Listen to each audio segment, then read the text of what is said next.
à tous, je vous retrouve pour vous faire votre guidance pour les énergies de la semaine du 5 au 11 avril pour la semaine prochaine. Donc pour les énergies générales, j'ai choisi d'utiliser encore l'oracle Ro, le amour à mort de Assia. Pour les énergies sentimentales, l'oracle coup de cœur d'Amandine Boquet. Et pour le petit conseil pour votre semaine, le oracle histoire de sorcière de Deborah Blake de chez Arcana Sacra. Et encore le petit oracle des animaux de pouvoir de Claire Duval et Célia Mélesville. Voilà, voilà. Donc comme d'habitude, je vais mettre pause, je vais mélanger et tirer les cartes et je vous reviens aussi vite. À tout de suite. Voilà, donc j'ai mélangé les cartes et je les ai tirées et on va regarder ça ensemble. Je ne les ai pas regardées. Donc pour les énergies générales, on a le mental et l'intuition. Le mental, ben, on voit hein, tous les rouages. Vous allez peut-être être beaucoup dans le mental cette semaine.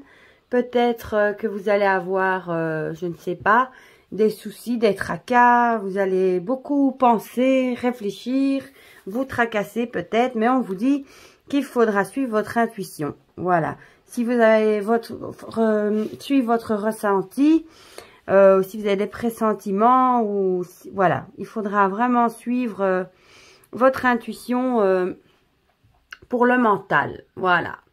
Donc, si vous tracassez beaucoup, si vous pensez beaucoup cette semaine, si vous avez des problèmes à régler, on vous conseille donc de suivre votre intuition. Pour la deuxième rangée, on a la grand-mère et les flammes jumelles. Là, ça nous dit peut-être qu'il va falloir justement aller peut-être prendre des nouvelles de nos grands-parents, de notre grand-mère, même par téléphone si, bon, avec ce virus, si on peut pas se déplacer.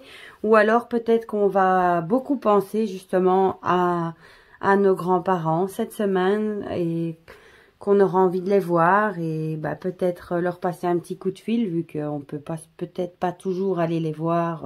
Ça dépend d'où vous êtes évidemment, hein. Et les flammes jumelles, ça vous allez peut-être rencontrer une de vos flammes jumelles cette semaine. Une relation que vous avez déjà connue dans une autre vie. Ça peut être un ami, ça peut être un amour aussi. C'est quelqu'un que vous avez déjà rencontré dans vos vies précédentes. Bon, si vous y croyez évidemment, hein. Donc, dans le mental, vous allez peut-être vous faire des petits soucis, donc, pour vos grands-parents. Et, prenez des nouvelles. Suivez surtout votre intention, votre intuition, votre ressenti. Voilà, si vous sentez que, par exemple, vous dites, oh, j'ai l'impression qu'elle va pas bien, n'hésitez pas à passer un petit coup de fil. Ça coûte pas grand-chose et ça fait toujours du bien. Pour la deuxième rangée, on a la punaise. J'aime beaucoup cette carte. Et les problèmes. Il va peut-être falloir... vous allez peut-être avoir des petites perturbations, des petits problèmes, des doutes, des incertitudes. Ça peut aller aussi du coup avec le mental. Hein, que des incertitudes, vous pensez trop, vous avez des problèmes, des doutes, vous vous tracassez beaucoup trop.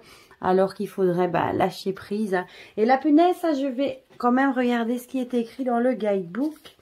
C'était la situation où une personne nous empêche d'avancer. On peut être accablé, voilà, en position droite. On peut être accablé, voilà. On pourrait se retrouver accablé par nos problèmes, par nos doutes, par nos incertitudes. Et du coup, forcément, on va être beaucoup dans le mental, on va y penser. Parfois, ça devient même une obsession. On fait que penser à ces problèmes. Ça nous empêche même de dormir. Peut-être qu'on va trouver conseil aussi. On nous dit peut-être d'aller trouver conseil auprès de nos anciens qui souvent sont de bons conseils parce qu'ils ont souvent déjà vécu la situation. Donc, ça peut vouloir dire ça. Si on se sent vraiment accablé par nos problèmes, nos doutes, qu'on ne sait plus où on en est, qu'on est vraiment dans le mental, que ça, on pense qu'à ça, mais peut-être aller en parler avec les anciens. Voilà. Donc, ce sera une semaine vraiment où on sera dans notre mental. Voilà. Bon, essayez quand même de pas trop vous rendre malade non plus, hein, avec ça. C'est facile à dire, je sais, mais bon. Alors, pour le sentimental, on a la porte et la montagne. Ah ah. La porte, ça peut vouloir dire qu'on va ouvrir une nouvelle porte sur quelque chose de nouveau. Mais peut-être qu'il y aura justement des obstacles à franchir. Parce que la montagne, il faut évidemment la gravir avant d'arriver au sommet. Donc, ce sera peut-être pas pour tout de suite non plus. Donc, je dirais pour les couples, ben, peut-être que vous allez retrouver un regain de quelque chose. Vous allez trouver une passion en commun. Ou vous allez ouvrir quelque chose de nouveau. Une nouvelle porte. Vous allez peut-être trouver, je sais pas moi, une passion commune ou quelque chose comme ça. Et vous aurez peut-être, justement, vous avez peut-être des petits obstacles dans votre couple, des petites disputes, des petites brouilles. Mais on vous dit que vous allez trouver quelque chose de nouveau, vous allez ouvrir une nouvelle porte et ça va aller mieux. Par contre, pour les célibataires, je dirais que vous allez peut-être bientôt rencontrer du coup quelqu'un. Une nouvelle porte va s'ouvrir, peut-être une nouvelle relation, peut-être pas. Mais avant, il y aura quand même des obstacles à franchir. Ça va pas se faire tout de suite et ça ne sera pas sans embûche non plus. Et pour le petit conseil pour cette semaine, du coup, s'ancrer et se centrer, ça va super bien, hein, avec justement quand on a des soucis, qu'on est trop dans le mental, qu'on est accablé, tout ça, de se retrouver, de s'ancrer, de se centrer, hein, de s'ancrer bien à la terre pour garder pied sur terre. Et le mieux qu'on puisse faire, c'est de faire ça dans la nature, hein. De profiter de la nature, d'être proche de la terre, les deux pieds bien au sol et de s'ancrer et de se centrer, ça veut dire vraiment de voir ce qui est au centre de notre vie, ce qui est important pour nous, hein. Voilà. Donc ça va très bien avec tout ceci. Et l'animal qui va nous accompagner cette semaine, c'est la vache. Ah, génial. J'ai confiance en la générosité de la vie et en sa capacité à m'apporter ce qui est nécessaire pour grandir. Eh bien, voilà, ça va bien aussi, hein, avec le mental. Quand on disait nouveau qu'on était accablé et tout ça, de suivre son intuition. Donc, de faire confiance à la vie, à l'intuition qui, comme on dit, l'univers, même si parfois on n'est pas d'accord avec les décisions, avec ce qui nous arrive, l'univers, lui, il sait ce qui est bon pour nous. Voilà. Si on nous fait lâcher quelque chose, parfois nous... on est malheureux, on n'est pas d'accord avec ça, mais au final, quand on avance dans le futur, on se dit, oh ben mince, finalement, c'était quand même pour un mieux. Donc l'univers sait très bien ce qui est bon pour nous. Voilà. Donc n'oubliez pas de vous ancrer, de vous centrer, hein, de peut-être vous promener dans la nature et bien de vous dire que c'est la vache qui vous accompagnera cette semaine et qu'on sait ce qui est bon pour vous pour évoluer dans la vie. Voilà, j'espère que cette petite guidance vous aura plu, qu'elle vous aura parlé aussi.